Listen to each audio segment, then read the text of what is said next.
And of course, we know that around this time next year, it's the morning after across the country in different polling stations as Kenyans wait to hear what will happen, who is going to form the next crop of leadership in 2022. So we just want to look at the dynamics and what is at stake with this particular general election. We also want to understand more about who is to watch on the road to the 2022 general elections and also the state of preparedness of the Independent Electoral and Boundaries Commission. Yesterday, you saw the chair, talk about how prepared they are as a commission for this particular general election. So we want to look at those issues and how they are going to impact the next general elections in the country. A very good morning. Once again, my name is Serfine Achieng Ouma, and our sign language interpreter for this particular show is Lensa Odingo. Of course, I'll not be doing this alone. I have a guest in studio with me this morning to help me unpack some of these issues.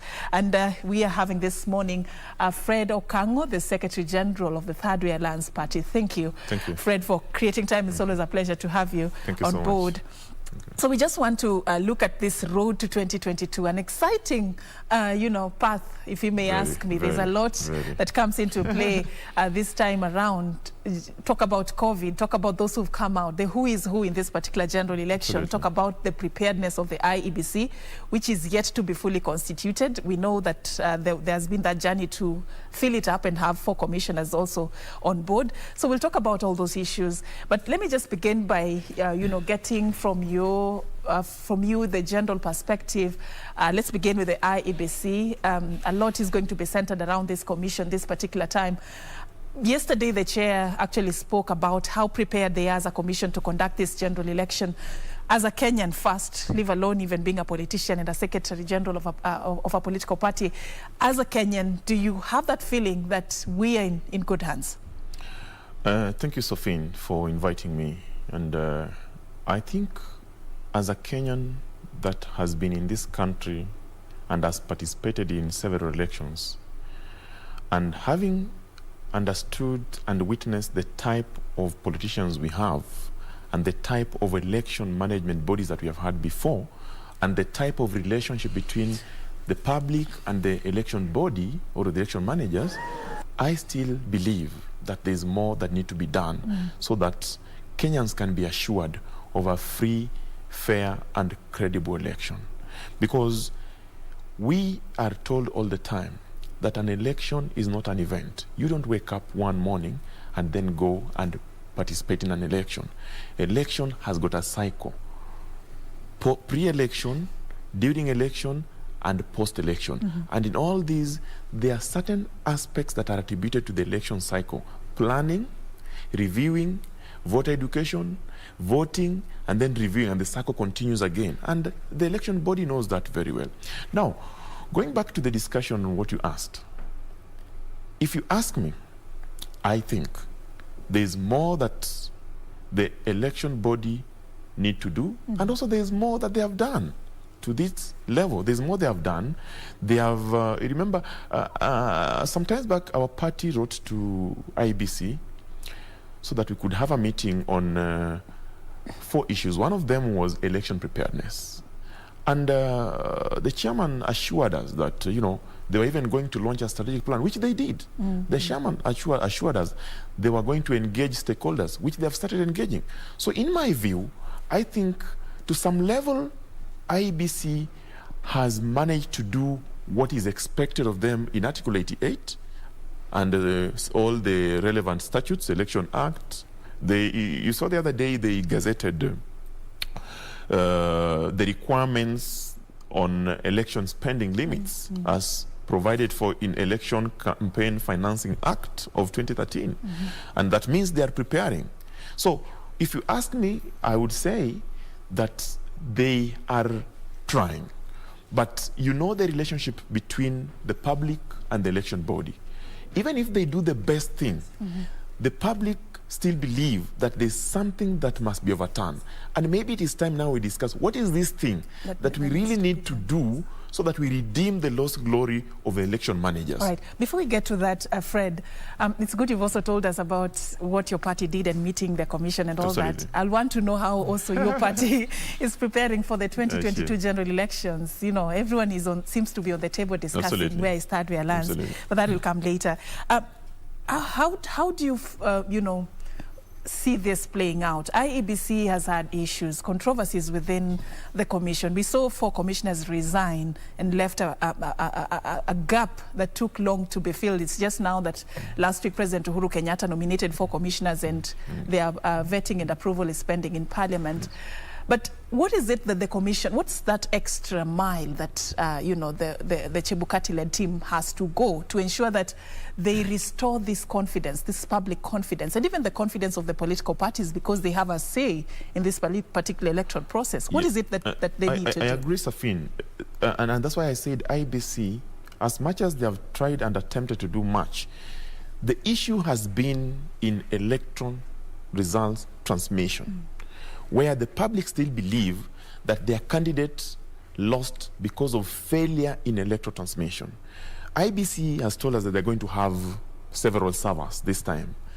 It is good that the commission will be complete. Probably, I do expect probably by end of this month or somewhere mid, the nominees to the commission the 4 of them shall have been vetted and Parliament will approve in time so that that commission is complete. And I saw yesterday Mr. Chebukati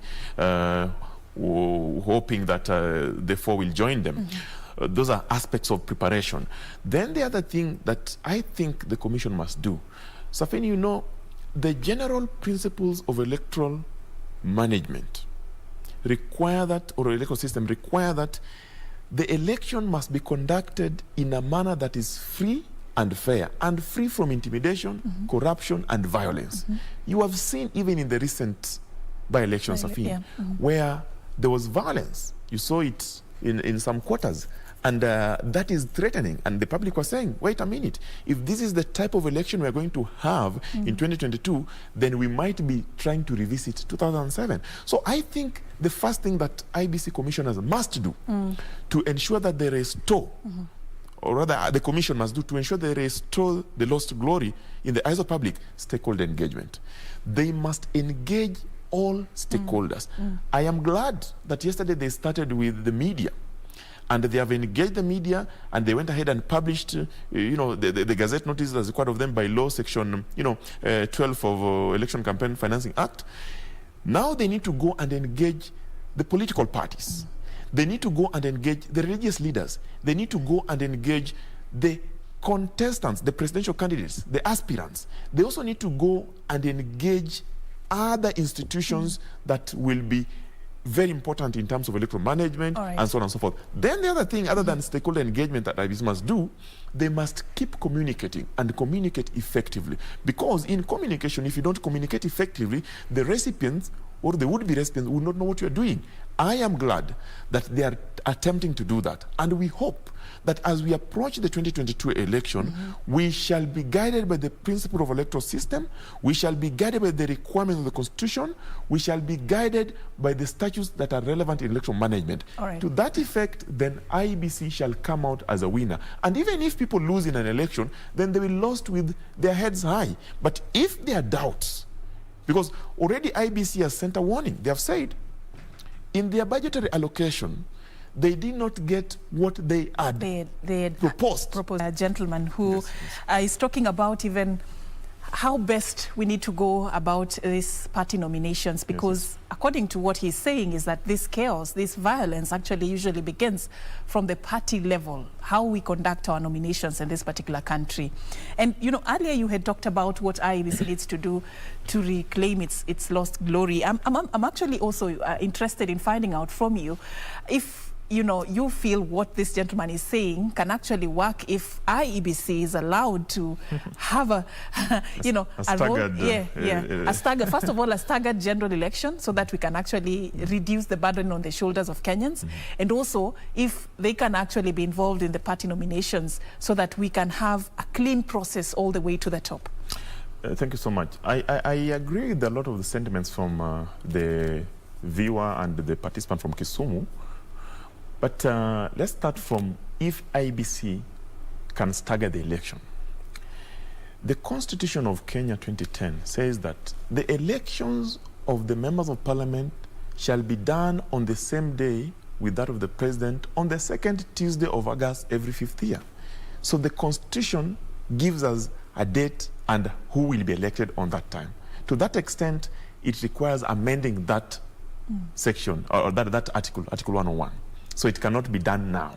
Number two, But do you think it's a viable... It's a proposal that has been there. Considering the emotions that the president... Actually, usually, mostly the problem is usually with the presidential vote. That's votes. it. The rest, there's quite a few issues. I think in the future, Kenyans must start thinking, and it is the Kenyans who will decide. They must start thinking, how do we stagger elections so that we don't stress the election management body, and we don't stress ourselves with the campaigns, and we don't stress individuals even in terms of financing and managing the election. So to that extent, it can be done. However, it is the Kenyans who must decide that they want it, and they can decide through themselves or through the elected representatives who are the members of parliament, the senators, and even the county assembly members. Now, there's an issue that the gentleman has raised. The political party nominations. Political party nominations. Can you point an accusing finger to IEBC, yet you as a political party are not very keen on how you conduct your nominations? I don't think I would point an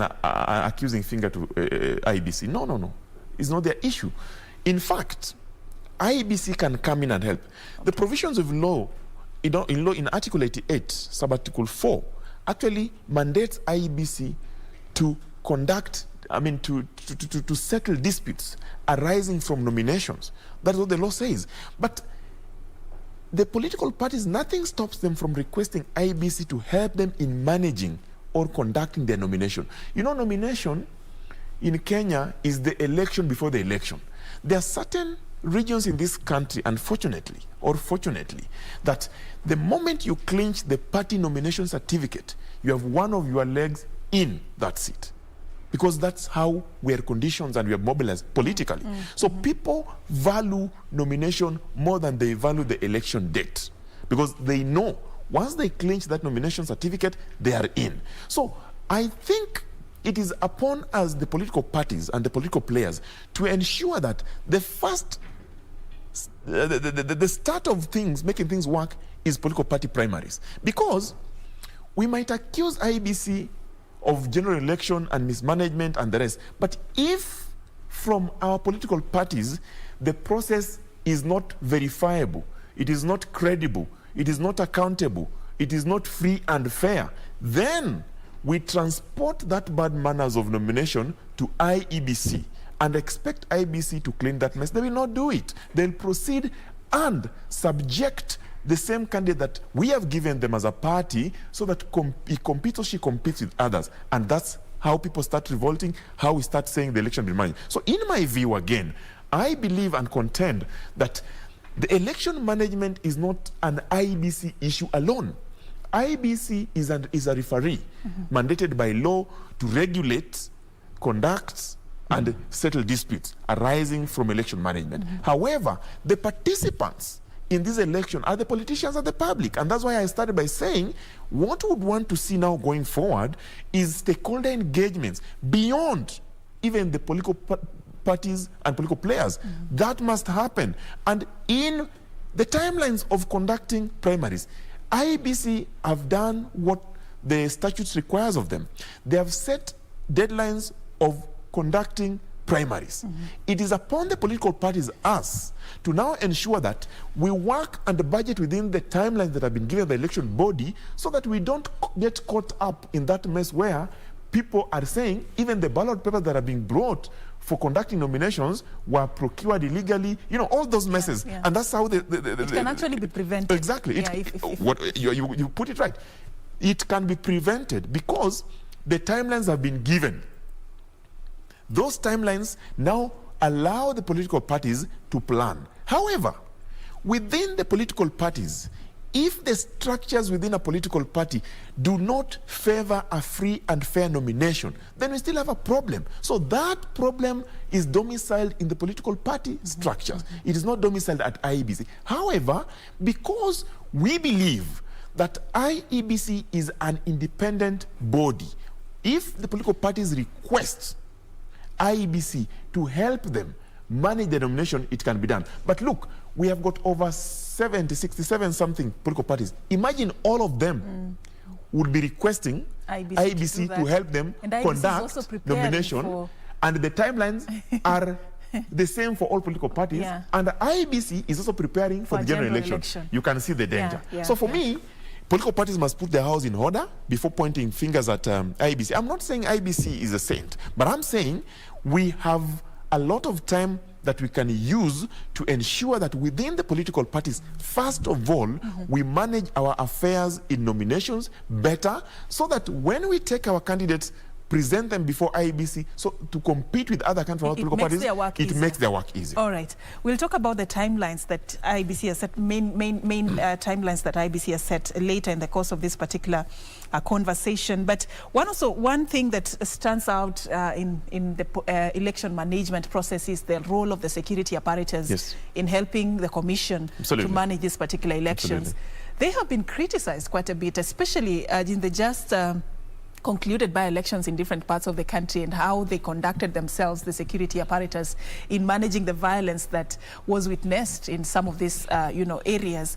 What should be done different between now and 2022? Because yes, they have a role to play, but they have been accused of really sometimes going overboard in playing their role. What should be done differently this time around? The first thing I think that we must do is to delink security apparatus from politics. As politicians, we have a tendency of trying to link the security apparatus, particularly if you are not in government.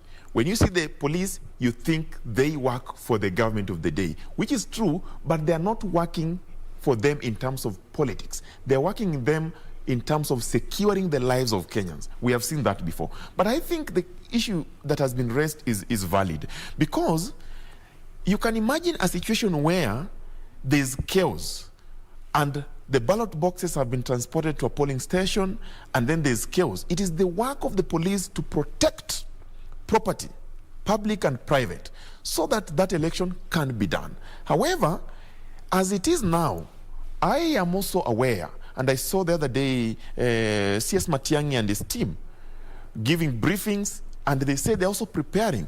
But the first thing that we must do, we must identify the usual hotspots and potential hotspots in election violence. Once that is identified, the security apparatus must ensure that they've put measures in place to protect property, both private and public, and humans, and the participants, election participants, and even the IEBC, officers. Because if we don't do that, we are likely to see a situation where people invade election centers and cause chaos. So security apparatus, they have been accused before of lackluster management, or of favoritism, or of interference. But I think in their code of conduct, they know what to do, and they will do what they should do. So as it is now, those are also stakeholders that IEBC must start engaging. So as we go into the election, I'm sure as an election body, IEBC also, in their knowledge and estimation, they have identified the black spots or the hot spots that chaos are likely to emanate from. Those areas, they should concentrate on them and secure. But the most important thing, Serfine, in managing even election is dialogue. There are certain areas that every time we are going to an election, there's border violence. Tribes fighting. Some of them are politically sponsored. So stakeholder engagement, where people dialogue and agree to disagree, or disagree to agree, is the solution. Those are issues that IEBC cannot sit down alone and say, we are going to send 200 policemen in Borabu border to stop election violence. No. So the security apparatus need to come as the last line of defense. As the last line of defense, because in their duty, they have a duty to protect everyone, including their colleagues. They have a duty to protect everyone. But you see, the source of violence, electoral violence, is politicians and the public. So the first thing that must be done, the politicians and the public must engage. Then they must engage with the election manager, who is IEBC. Then the police also must now be told that these are the agreements, and should people violate the law, then the law should take its course. But I'm glad that discussion has started. CS Matiang'i and his team are already engaging, and they're saying, we are ready for election. Everyone is preparing. So I think as we go forward, Kenyans have witnessed death in election. Kenyans have witnessed loss of property. This time round, how I pray that things should be different, that we don't go into that. All right. Fred, if you look at these numbers, first of all, what do you think about the 40.9 billion shillings budget for the commission? I think Chairman Wafula Chebukati has tried to break it down. You see, the requirement is that when budgeting is done, institutions like commissions, IEBC, submit what they would want to be given based on previous allocations, based on the circumstances prevailing at that time. And the circumstances prevailing at this time, Serfine, are such that this election is going to be a very interesting election because it's coming in the midst of a pandemic. And you can bear with me that we are not going to see the end of this pandemic anytime soon because of the way it mutates.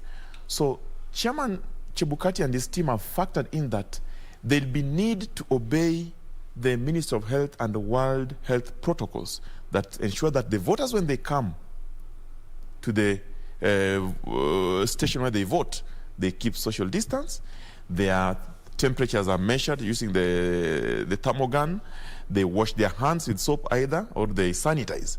And that requires for every money. Polling station. And it's for every polling station. How many polling stations do we have in this country? We have got 40,000 of them. I think 41,000 of them. Now, they have budgeted for that. And he says they will need additional 18 million. Remember, he also says that they have been given 26 billion. What they had requested for, having factored all these, was 40 billion. So they have a deficit of around 14 billion. Now, in my understanding is that what he is asking for is justifiable, given the scenario. However, it's also a bit expensive compared to the cost of election in other countries, but it's justifiable. So I think what we need to do, we need to ensure that while this is happening, because the expenditure that IEBC is going to have in terms of guaranteeing election, which is free and fair, is very important. We don't want a situation where they will come up and say, we did not do mass voter registration because we didn't have this money. So this is likely to affect... It's likely to impact on the outcome, not only operation, on the outcome of this election. Assuming we go with the budget they have, they'll have to put their shoes in that, their feet in that tight shoe. To give us value for money. So that they give us value for money. Will you expect value for money in that? My answer is no.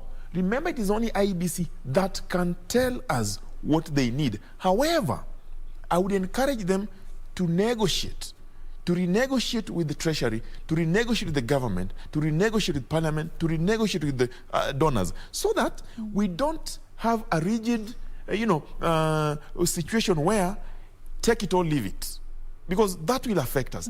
Election is not an event. It is a process. So the process that will culminate, in fact, the process starts December 2021, this year, where political parties must have done fundraising. Then it moves to February, where the people are resigning. Then it moves, you see, as May, as we go. So it is a process. So I think Chairman Chebukati has raised this thing as the right time. Now, the Treasury need to check, is there a way that they can intervene? The partners need to check, is there a way that they can intervene? Because I can tell you, Serfine, the most important thing is to ensure that we guarantee Kenyans a free, fair and credible election. And money shouldn't be an issue here. Yes. And I like what you've just said, but, the issue of funding the electoral body has been a thorny issue. Yes. It's not the first time Yes. this is being discussed. I was following the interviews for the commissioners of, the IEBC commissioners, the ones that resulted to the nomination of the 4. And one of the issues that came out of this particular interview, most of the panelists kept asking and probing the candidates what their proposal concerning how to finance IEBC is. And this issue about exchanging money between the donors receiving grants both locally and even internationally, became quite a discussion, because there was issues to do with how to balance the trade between just taking the money from this particular donor and defending the independence of the commission. Some felt it could compromise the independence, because some donors would want to advance their interest through the commission just because they put money in it. What do you think about this tricky, battle? I followed the interviews keenly, because I'm an interested party as a politician and as a leader of a political party. I agree there could be some conflict. Yeah. However, it must not just be money. It can be logistical support. For example, Chairman Chebukati has explained himself eloquently and said they would need extra 18 million to budget for precautionary measures as far as COVID-19 pandemic containment measures is concerned. How about if there are partners who are willing to provide those thermoguns, who are willing to provide sanitizers, who are willing to provide soap, who are willing to set up stations that people will go and wash their hands? It is not liquid cash. It is logistical. So those are things that can be done. How do you receive this support, whether in kind or cash, and still maintain your independence as a commission? In my view, I think we have seen such support before. We have seen NDP coming in, UNDP coming in terms of civic education, in terms of civic sensitization as far as election matters are concerned. There's never been a complaint. So I think it is an arrangement that we can have, the government can have with the donors. If it is money that comes from the government, then the government can have, not necessarily IBC, the government can have with partners, their development partners, so that instead of giving money, they receive those type of logistical support and then they hand them over to the independent commission. Okay. So it is possible. Let's talk about the spending limits in the campaign. Yes. I'll be taking our viewers through the timelines in just a bit. Yes. But, one of the issues also that is very key in this general election is the issue of how much the aspirants are expected to be spending on the campaign trail. The presidential candidate, I believe, should be spending approximately 4.4 billion shillings. Yes. And I will not go through the others, because it's a list of from Turkana, people who are vying in Turkana County spending the highest, over 54 million. To Lamu, yes. Who are spending the lowest. I believe there are quite a number of dynamics that came into play before this list was compiled. Yes. First of all, what is the significance of having this cap on the spending? First of all, Serfine, Kenyans should understand, and I want to help our viewers know why this is happening. The Constitution of Kenya 2010, in Article 88, Sub-Article 4I, mandates Independent and Electoral Boundary Commission to regulate the spending and to ensure that they regulate the spending on political parties and on the candidate that is participating in a given election and even referendum. And therefore that informed the legislation on the Election Act 2011. But in 2013, there was a proposal on election campaign financing bill, which was now enacted into an act that gave clear guidelines on how money that is used in election should be spent and to what limit. And that function was given to IEBC as an independent institution that is an election manager. That's how we arrived here. Remember, the Election Campaign Financing Act was suspended. Sometimes. So it is now coming into play. It is the members of parliament who enacted that law, they knowing very well that they are politicians and they are victims. So it is coming at a time when also the public have accused the politicians of using so much money to campaign, and then when they get into office, they reap it back. So it had been a source of corruption. You see, so the public were right. And that bill, before it was enacted, it also went through public participation. I am confident that the public also gave their view. let's arrive at the limits. The Election Campaign Act 2013 provides for management in the form of committees, which shall be a maximum of 9 members. So we have the political parties expenditure committee that manages the funds that the political party is spending or expending in an election. Then we have got, if in the case of a referendum committee, then we have got independent candidate committee, and then we have got those other party sponsored. Now, the limits also has a criteria as per the Act. How do IEBC arrive at 54 million to be spent by a candidate running in Turkana West and 12 million to be spent by Fredrick Okango, who is running for Member of Parliament, Kabondo Kasipul constituency? So you need to have 12 million. So that's what I need to have. That's how much you need to, that's how much you need to spend. That's how far you can go. That is the limit that I'm expected to spend when I'll be running for that office in the next few months. Now, if you look at the criteria, it talks about geographical areas. It talks about the type of election. It talks about the membership of a political party, if you are a party candidate. It talks about the issue with the urban and so on and so forth. So there is a lot of thought that has been put in that act to ensure that the play field is leveled. Because I agree with the limit, because the area that a member of an aspirant, Member of Parliament aspirant in Turkana West, the area that is going on, she's going to cover is much wide bigger than the area that Fredrick Okango will be covering in Kabondo Kasipul constituency. So that means the amount of money that the Turkana colleague or friend will be spending is much higher. However, how do we ensure that we are fair in ensuring that, you know, the money that is spent is your own money or is a money that has come from donation or from Ararambe? Again, IEBC in their gazettement, guided by the Act, Section 12, Section 18, Section 19, have given that these must be limited. For example, for political parties or for individuals, you should not receive more than 20% of the limit. So it means that you can source for funds, but not a single person shall give you at more than 25%. Okay. But also, I think but is there a way that IEBC will really follow up? There is no way that they'll follow up. And find out whether this was. But they believe that the expenditure committee, who as a criteria of being nominated in that committee, will be guided by ethics and leadership and integrity to do that, because it will be an offense not to do that. And again, in any event that a committee spends more, then the Act says that the committee must write a report to the commission justifying why they did that. So that there is law room protects. So there is room. Protects you. So people should not panic. But I think, in a way, it also disenfranchises the young politicians like some of us who don't have money. People say, if you don't have money, don't go into politics. But leadership requirement, money is not a constitutional leadership requirement.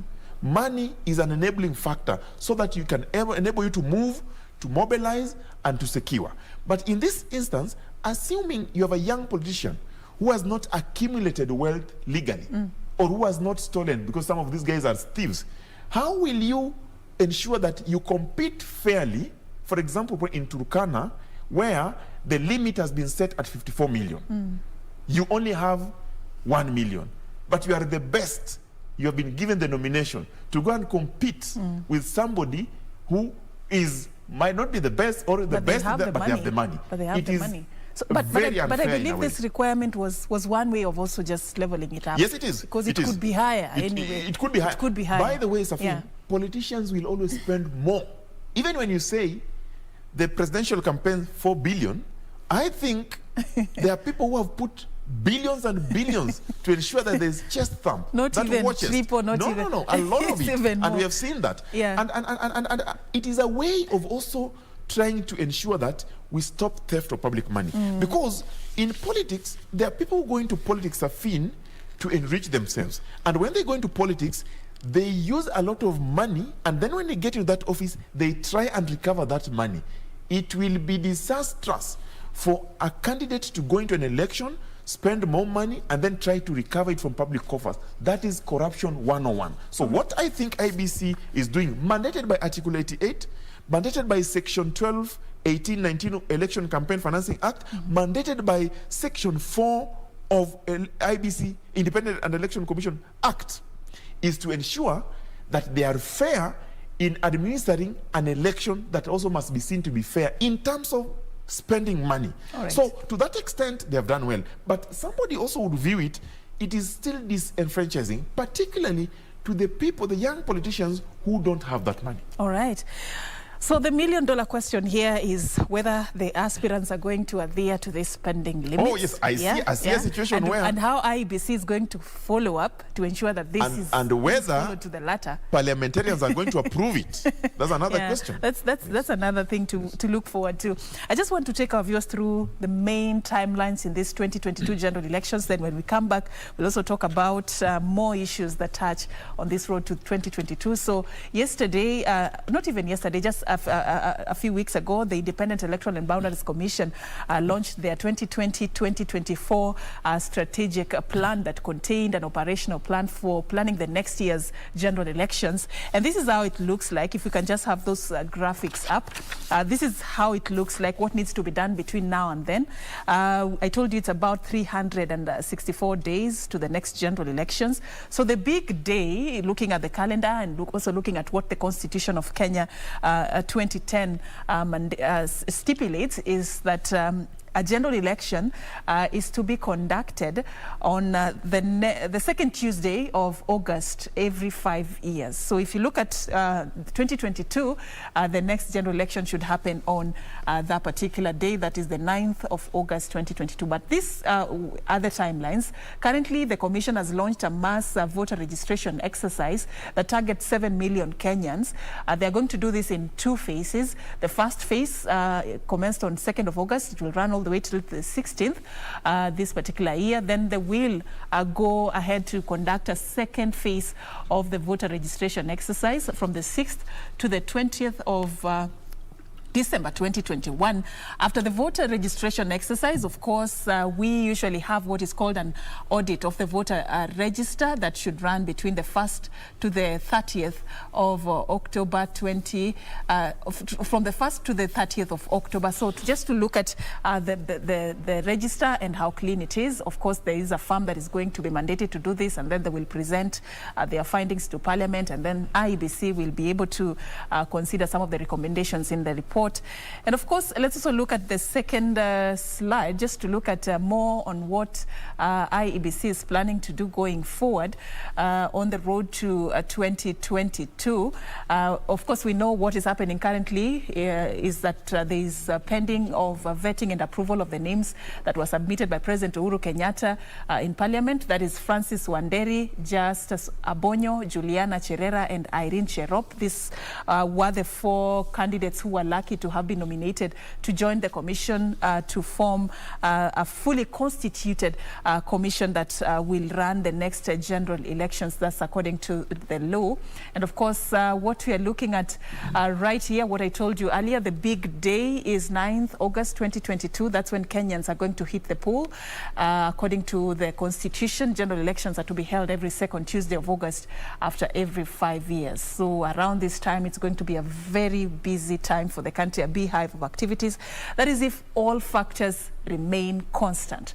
So there you have it, a bit of timelines there also for aspirants, what they need to do between now and then.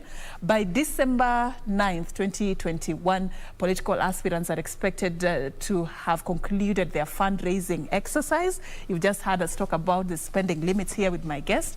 And of course, by February 9th, 2022, civil servants are expected to, in case you're a civil servant and you have hopes and you're planning to vie in the next general elections, you're supposed to have resigned by the 9th of February 2022. According to the law, this is supposed to be happening 6 months to the general election. So a few months for them to be enjoying their salary before they can get into Parliament, whether they will be lucky or not. So on the 30th of March, by 30th of March, just to get that, you are supposed to have, in case you're a presidential candidate, you're supposed to have already finalized your nomination there. Presidential candidates, no wonder we are having so much political talks of coalitions. They are very busy right now because they are also working under very strict timelines for that to happen. So that is how the road to the 2022 general elections is looking like in summary, but it's a detailed plan that elaborates how the commission is planning to conduct this particular exercise going forward. Fred, you've just seen those dates, yeah? We've pulled up there, sure. And what should happen between now and then in terms of the aspirants, in terms of also preparing the voters, their registration and all that. First of all, what do you feel about how prepared the commission is in terms of how they've organized themselves? I think it is important to have timelines, and to that extent, it's very good because it guides the process. As we know, by 30th May, from 30th May to 10th June 2022, the presidential candidates shall have gotten their nomination to run. That is, people are preparing. We know that. We know 10th June also Member of Parliament. However, it doesn't stop IEBC from their end ensuring that time is achieved by constantly reminding the political players that we have got this number of days to this. Because if they don't do that, then Kenyans have got the tendency of last minute, where when things are about to end in 2 days, now everyone rushes to that, and then it spoils everything, it messes it, it compromises it. So number two also, those timelines are a guiding factor in terms of ensuring that the candidates also budget. They put money where money is necessary. Political parties put the house in order. Independent candidates put it in order. The civil servant that you say have an opportunity also try and see how do they start transitioning to that level where they can now exit and contest. And even the employers now start seeing how do we start ensuring that there's succession to that level. Yeah. So I think to that extent, the timelines are very important because they are a guiding factor. It helps the commission, it helps the the would-be aspirants, and it's also helps the public. Right. But you have asked, how prepared are they? We have talked about this, Serfine. Especially the political parties. The political parties. I was talking to you earlier, and yes. It seems like every political party in this country right now is having problems. Issues with it. Yeah. It's that season. There are so many challenges within the political party because of interest, political interest, personal interest, and so many interests, because politics is about interest. But I think, even with these guidelines, we are now able as political parties to put our houses in order so that we meet. It is a requirement that we must meet those guidelines, regardless of what happens in the political party. So I think that majority of the political parties are not adequately prepared. They are prepared, but there's more that we need to do as political parties. Right. Because one thing that is going to come, and is going to be a big challenge, is the nomination. The nominations that people are looking for certificates, the nomination of presidential candidates, and then putting in place the political party expenditure committees, and so on and so forth. Those are things that we have to comply with. So I think there's a challenge of political parties trying to meet those deadlines. There's a challenge of individual candidates who are running to get the 12 million, the 54 million. There's a challenge of IEBC trying to ensure that provisions and regulations are complied with. So there's a whole big challenge. And you've really dealt on this 12 million. I hope you got it together. I hope the law allows me to hold that. A fundraising. Yes. All right. So something that is coming up here, or even on social media, is a possibility of postponing this particular election. Yeah, Pan-Africanist Ramadan Abdul says nothing has been done for the past year. It was handshake, then Tanga, then BBI, now countdown. There's Patrick Baraza who is asking, so what's the way forward? Should we postpone the election or to chase wasted time? I mean, a crucial question. There are two camps here. Yes. Others feel, let's push it forward. We're not ready. First there is COVID, and then there is, the wait and see situation with the BBI. Yes. Then others are saying, the law is very clear. It has always been very clear. Let's have it according to what the law says. So I don't know. Anyone who What says are you reading from anyone who this? says the law is clear himself is not clear. And those are jargons that people use to hide under the law. Yeah. Now, Serfine, the provisions of law that there's no provision of law that allows for postponement of election, but there are provisions of law that allow for extension of term of parliament. And under what circumstances? Under the circumstances that Kenya is under threat of war. That provision is in Article 102 of the Constitution of Kenya 2010. Now, we have seen different types of debates.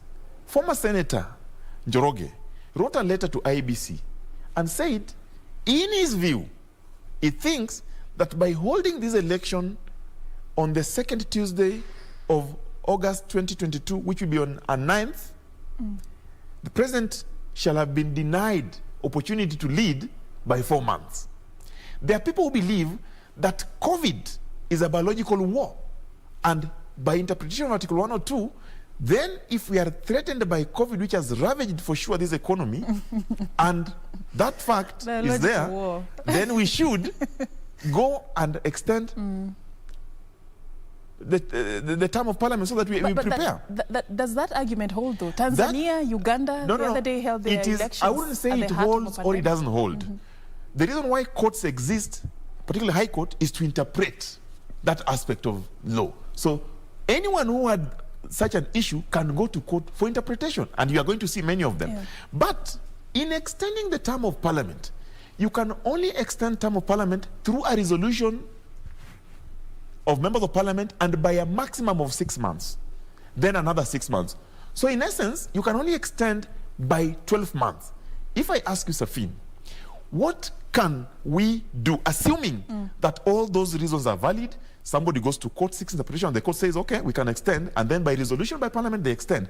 What can we do with 12 months in terms of election preparedness? There's very minimal we can do.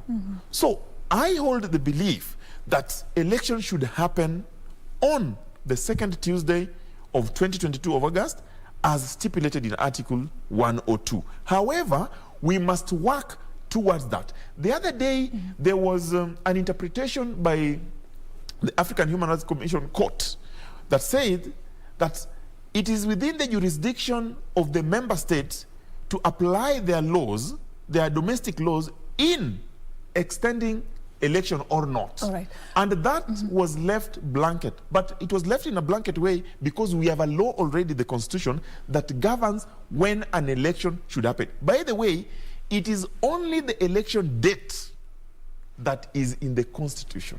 There's no any other date. So the law is very clear after all. I wouldn't say it's clear because the law is not static. Let me just you know, does this phrase, if all factors remain constant, apply in this case? Remember, there is a pending case at the Court of Appeal, that the BBI appeal, which is on 20th. Which is we are supposed to be getting a decision by the court on 20th of August. Absolutely.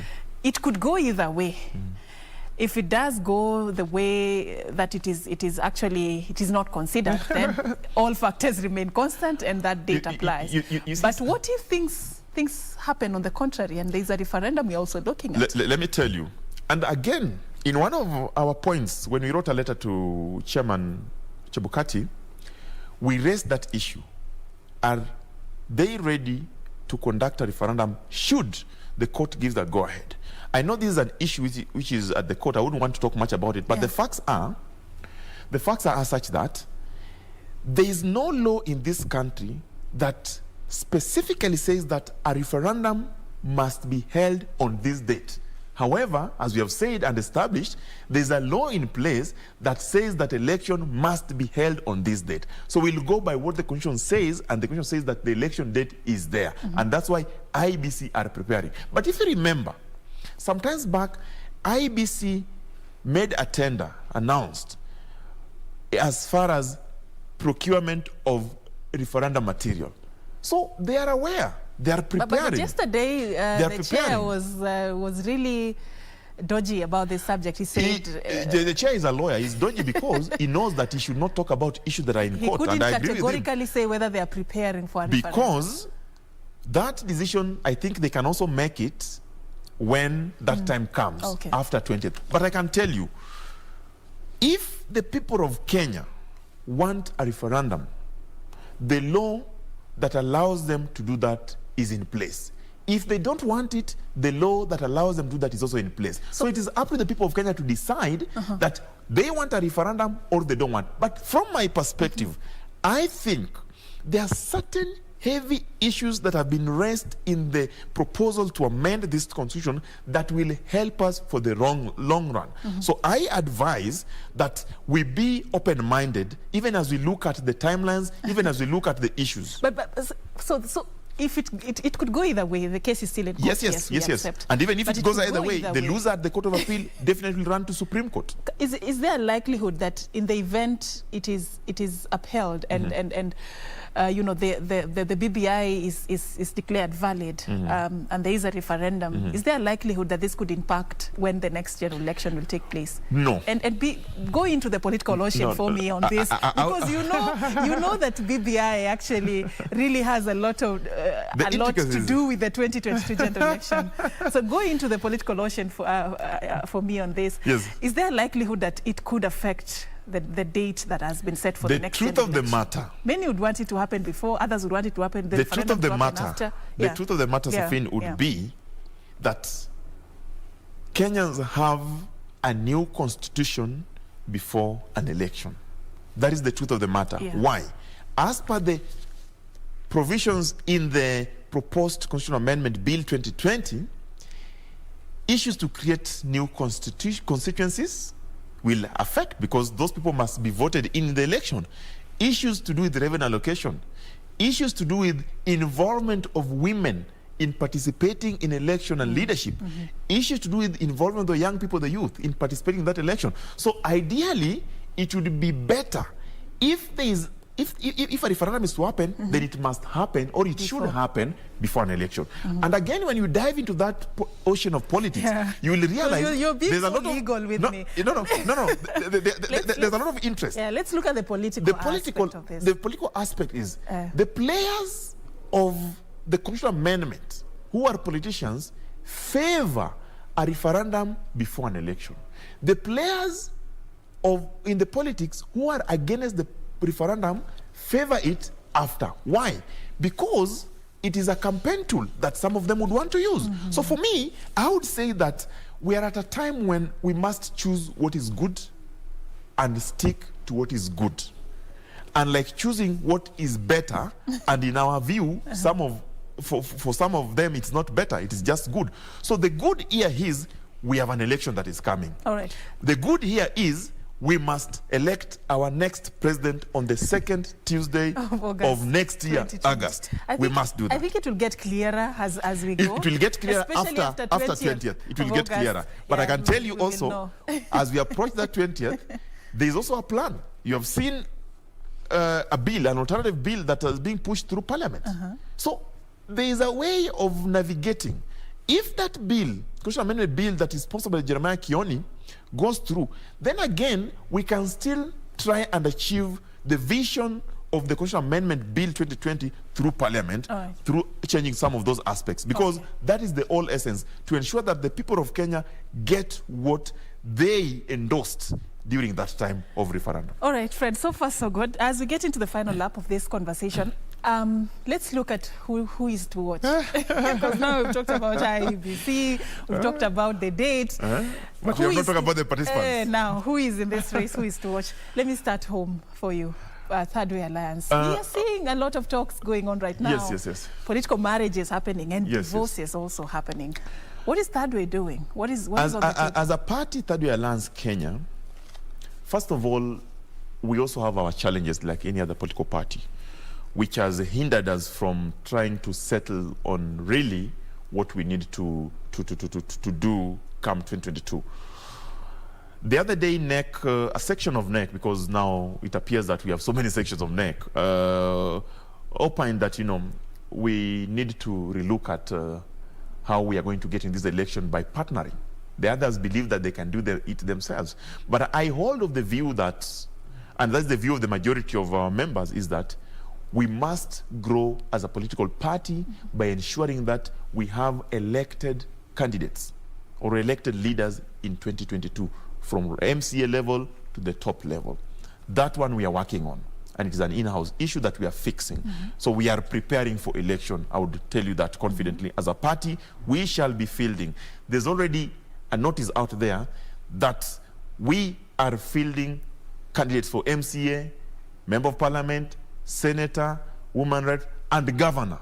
And we have given an email, punguzamizigo@gmail.com, to invite applicants. We are also going to field in any by-election that are pending between now and then. Now, who is to watch? What about the top seat? You've not touched on that. Those are issues that we have not touched about, and there are issues that are contentious, and I would want to discuss them here because they're very contentious. I do believe that in the coming 4 or 5 days, we shall settle them and we shall give Kenyans a way forward as a party as far as fielding. Initially, we had given a communication that we are not going to field a candidate.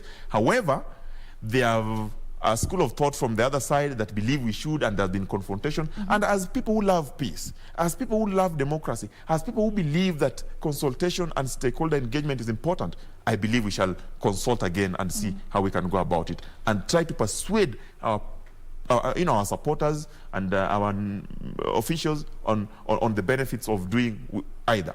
Now, who to watch? I have seen in the past only one person has declared, actually two. William Ruto has declared that he's running for presidency, and he declared long time ago. My good friend Kalonzo Musyoka has declared he's running, and he's on the ballot. And I saw yesterday Kalonzo Musyoka launched SKM Command Center. It means he's preparing. And I think Mudavadi has also declared he's running. So those are people that we cannot ignore. They are in the race. I am not sure, because people have said that Raila is running, but Raila Odinga himself has not said. And I believe Raila Odinga will also tell us at the right time if he's running. But indications show that he would want a country that he desires, and he has been issuing statements on How what... do you interpret that? Is it a manifesto? I think, if I interpret it, I think... Every Sunday, every weekend, it is in his vision that we have a country like that. Probably he would be running. I think so. So, till May 30th, between May 30th, 2022 and June 10th, 2022, we shall actually know through nomination who is really to watch. But for now, I can guarantee you, I have seen Speaker Muturi, Kalonzo Musyoka, William Ruto, Musalia Mudavadi. I have seen Kabogo. I have seen, who else? I have seen this gentleman, Muhisa Kitui, who is also a candidate. So I have seen those ambitions coming out from them, and they're talking. But I can tell you, at the end of the day, Serfine, it is going to narrow down into two individuals. I don't know who those will be. You're looking at a two-horse race again? I am in Kenya. Considering the dynamics, in fact, the dynamics in the 2022 election will favor a two-horse race. Look at the campaign expenditure limits, 4 billion. I am telling you, with the ravaged economy, with the melting down of the economy, very few people can pull a campaign expenditure of 4 billion. Not even a billion, 4 billion. That one limits the number. Number two, the requirement of a winning candidate to secure 50+1. You must go into this election, if you are a presidential candidate, you must be a serious person. You must be a person of integrity. You must be a person that can attract voters all over the 47 counties, or at least get 20% in the 25% in the majority of the counties. I look at the aspirants. I am worried that some of them I didn't want to let you go there, but anyway, let me analyze your list of who to watch in this 2022 general election. Let's begin with the Deputy President, William Ruto. As a very passionate advocate of the bottom-up economic model. And it's the first time he's actually attempting to take a bite into the presidency of this country. What is the winning formula for this gentleman from your perspective? From my perspective, William Ruto has made people president. He has contributed in their campaigns. He has led their campaigns. And I think he believes now he's the one to be made. So his campaign slogan is revolving around the hustler, is revolving around bottoms up, which as an individual I really don't agree with, because I believe that the only aspect that Kenyans want to see is the aspect of bringing money closer to them and right in their pocket so that they can do their business, they can conduct their business, they can, better their lives. But that aspect is already there. It is a principle called devolution. So that the only thing we need to do, and some of us who are proponents of constitutional amendment, we have said, we now need to do that by adopting the word as the primary unit of accelerating the development so that it can be faster. So his chances in terms of convincing the Kenyans are open. He claims he has the numbers. That one can only be proved after election, which will be on 28th of August 2022, when the election will be declared as per the timelines you have given us there. Yeah. The other gentlemen are talking about economy. Salam Mudavadi is pegging his vision for this country on economy, economic model. Reducing the debt. The debt, reducing the debt. And I think, is it yesterday that he launched his economic model? Yeah. And again, if you look at that... And Raila is also having an about turn. I wanted to understand, because he has been known as a person whose vision was centered on advocating for good governance and the rule of law. Economy has never been really part of his script. Because suddenly he's turning into the economic angle. All presidential aspirants, and if you like candidates at that time when they shall be cleared, will be running on a campaign platform that is purely economic. Why? So economy is an issue. It's a big issue. It's a big issue. We are at a time when the economy has melted. It has melted because of mismanagement. It has melted because of pandemic. People have lost jobs. People are going without food. People cannot secure their lives. Their children cannot go to school. They have been chased from their houses. They have gone back to the village. And even in the village, they have nothing.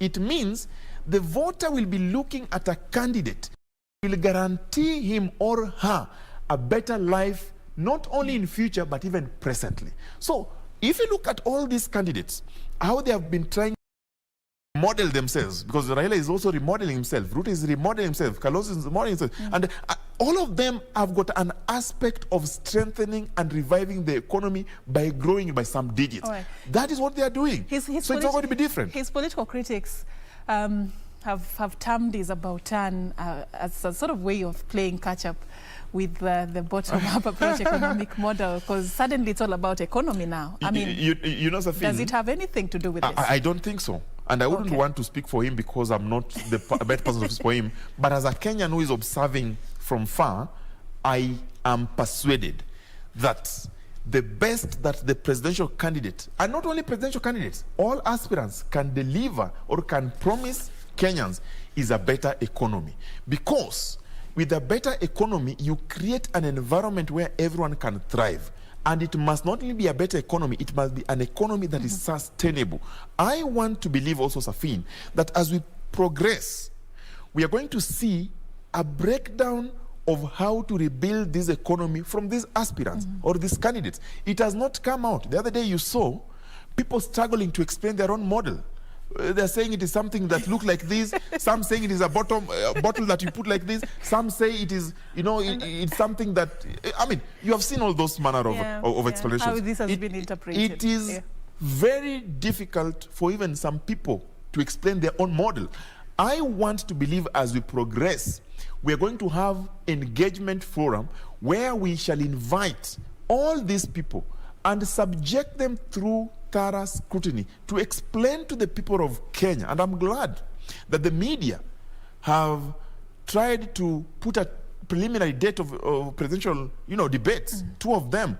Those opportunities will be important for these people to explain to the public that when you talk about economic model, what do you mean? What do you mean? What is it? And it should be about issues. Exactly. Issues that you bring on the table. And I pray that we have an engagement like in the developed world, where people agree or disagree ideologically, not on personal differences. And that is the conversation that I'm now seeing in this country. All right. That conversation is not a monopoly or of one individual. And that's why I encourage Raila Odinga, I encourage Mudavadi, I encourage Kalonzo, I encourage Ruto, I encourage, Speaker Muturi and Muhisa Kitui, all to dive into it. Tell us, what are you going to do? The economy is the backbone of every country or every government of every state. That backbone, if it is not strong, then it will wibble. It will collapse. It's true. We want to put them to test. It's true. I'd like to agree with you on that particular point. Economy is actually a very critical issue, especially the COVID, how to recover from the economic downturn that has been occasioned by the COVID-19 pandemic. People are going to be very keen on understanding this person who is going to be the next president. What plan does she, let me underline, she or he or he have to help us bounce back as a country? Because I'm yet to see any female aspirants. I wish they come out in that particular list. Yes. And again, not only what plan, that plan, Serfine, must be sustainable. Let me tell you, do you know some of these manifestos are the same? The language is what different, because they consult the same consultants, and then they duplicate it, then they go and change it. But this time around, we are seeing aspects of different economic models. And we are seeing, I was glad, yesterday I saw my good friend Kalonzo Musyoka coming with what is called green gold into looking at the environment. He's fighting about corruption and so on and so forth. So you see all these people will give them different names for the same thing. The most important thing, how are we going to sustain? Jubilee government came into power, they promised so many things. Some they have delivered, some they have had challenges. So where they have had challenges, their time is ending. There's very little they can do. They have done what they could do, and they've been oppressed on that. Whoever is going to take over from them must be somebody that must perfect the best they have done, and also must be somebody that must correct where they have had challenges. All right. That person must present that to the people of Kenya in a manner that they understand it, not in a manner that is playing politics. Because we have seen people playing politics with economic models, where you take models as a draft, where you push a button, push this, if it doesn't work, now you change it as middle left, middle right, top bottom, right bottom, trickle down. That jargon and that semantic is what the public don't want to see. And I believe they want to see what is working, feasible, viable, and actionable. I believe even the public have a role to play in this. Because if we are to engage in politics based on issues, then somebody has to be listening somewhere. Because Absolutely. This culture of looking at people vis-a-vis issues has to stop. Because if they're coming with the issues on the table, let's go beyond the person, the face that is addressing. Let's look at what they have for us as a country. And that's why I agree. And that's why as a party, as Thirdway Alliance Kenya, we believe in ideas. We don't believe in personalities. Personalities are temporary. Ideas are permanent, because once they are planted in an institution, then it is upon the institution to carry those ideologies with them. We believe that this time round, not only the presidential aspirant, even from the MCA level, we must now start seeing people with ideas that resonate with the public, not in the past, but in the current and in the future. What the people want today might not be what they wanted 5 years ago.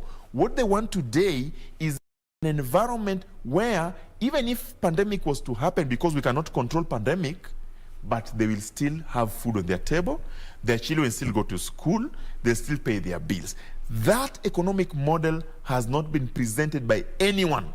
We want to see it. As a party, we shall table ours, and we shall compete with the others. And again, there's nothing wrong with having a discussion around the models. We can criticize them, because it is up to the public to decide which one they prefer.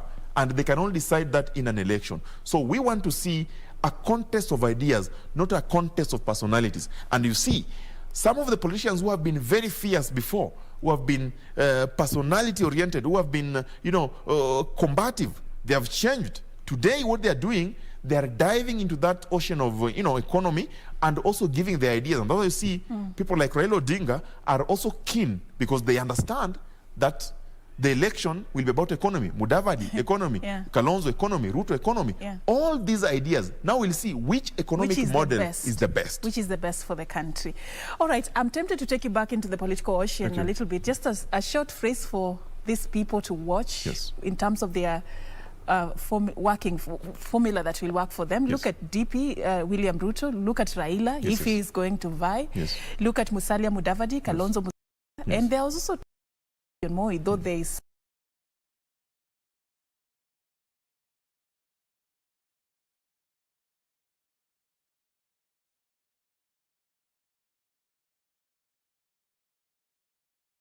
OKA, which has Musalia Mudavadi, Kalonzo. The Act provides for pre-election coalitions or post-election coalitions, which must be deposited with the registrar within certain, I think, 21 days. Now, that time is yet to come. All these candidates or aspirants for now who will declare and get nomination from their political parties or formations will have to go and compete against others. But they'll also look at their chances, because it will be futile to compete and your chances are as narrow as the needle of a hole. So what they'll do, they'll try and form forces with that they, when they work together, they'll secure the seat and majority in parliament.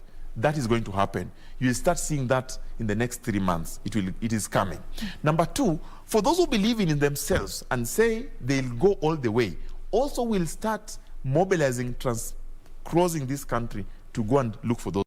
But I am persuaded that the best is yet to come. The best is yet to come because everyone is pulling on their side. Coalition building is not new. Coalition building has been there before. Coalition building is a phenomenon that brings different ideas that seem alike together, people who think alike together, to pursue a common agenda. This time round, because we are going into what is called succession politics, where we're going to have a new president after the one was there served his maximum term, we are going to see strange bedfellows coming together. People who you never believed would work together. There are surprises we are yet to... A lot. The surprises are coming. So for me, what I would encourage Kenyans to do, don't, as Governor Mandago tells us all the time, don't put politics in your heart. Put them in the lungs so that when you cough, it goes out. Emotions, don't make it personal. Don't make it personal. Because tomorrow, as politicians, we change comes every day. Look at what is happening right now. NASA, Jubilee. Who knew? Everyone is going their own direction. Yes. So the most important thing is we must identify as politicians where is our interest and the interest of our people is served best. When we identify that, then we pursue that to its logical conclusion. I am glad today to say that majority of the politicians are trying to find where the interest of their people and their interest will be satisfied best. That time will be clear, Serfine, in May, where now, and because in Kenya, elections are driven by the presidential contest. Even the MCA, they're driven by the presidential contest. So when people start seeing these possible candidates who are going to win the election, then they start associating, they start mobilizing around that person or around those people. So it will inform even what will be happening. It will inform what is going to happen even at the ground. It will be a pyramid going down there. A lot is still, on the table for us to discuss, but no wonder this is a continuous program. We never wind up in politics. We can only pick it up. It continues. It continues because we are looking at the Mount Kenya region and the attempts to woo the voters in that region and how this is going to inform even the candidature of these aspirants. But that is a topic we'll pick up in the near future. We've come to the end of our conversation. I'd just like to give you a chance for your final words before we conclude this conversation, Fred. Thank you so much, Serfine, and your team. I think we are at a very dangerous time. A dangerous time when we have challenges in terms of managing our election. IEBC are preparing, political parties are preparing, the Kenyans must prepare, because this is a process. It is not an event. And all stakeholders must come together to secure each other, to secure the process, to secure the event. Then I also think that it is in the interest of Kenyans to choose a leader that they believe will not fail them, because experience has taught us that the previous leaders have failed us. Experience has taught us the previous leaders have come to us with promises that they cannot fulfill.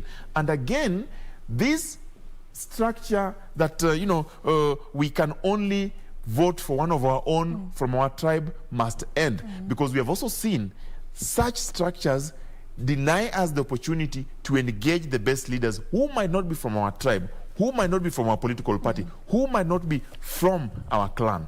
I want to plead with the people of Kenya, as we approach this election, as we prepare for this election, let us secure it, let us get involved, but above all, let us have a free, fair, and credible election that is free from intimidation, free from violence, and free from corruption. Thank you so much, Fred Okango, Secretary-General of the Thirdway Alliance Party, joining us this morning to unpack some of the issues that are shaping the preparations for the 2022 general elections, talking about pertinent issues, economy as one of the issues that are going to be centered around this coming election, and also who to watch on the road to the 2022 general election, and also the state of preparedness of the Independent Electoral and Boundaries Commission. Those are some of the issues we were talking about this morning. Thank you so much for watching. But before we conclude, let me just take you through the 2022 general elections, key timelines. And we are looking at the big day there. That is the 9th of August, 2022, the second Tuesday of the month of August. That's according to the Constitution of Kenya 2010, is the day when the general elections ought to take place. 2022 there, the IEBC state of preparedness. There is a mass voter registration currently going on. The first phase of this registration began on the 2nd of August. It will go all the way to the 16th of August. The second phase there will commence on the 6th of December, running all the way till the 20th of December 2021. They are targeting about 7 million Kenyans in this particular exercise. And then what will follow after the mass voter registration exercise is concluded is a register audit that will be conducted by a firm that will be selected by the IEBC. And of course, after that, we will move to the next step.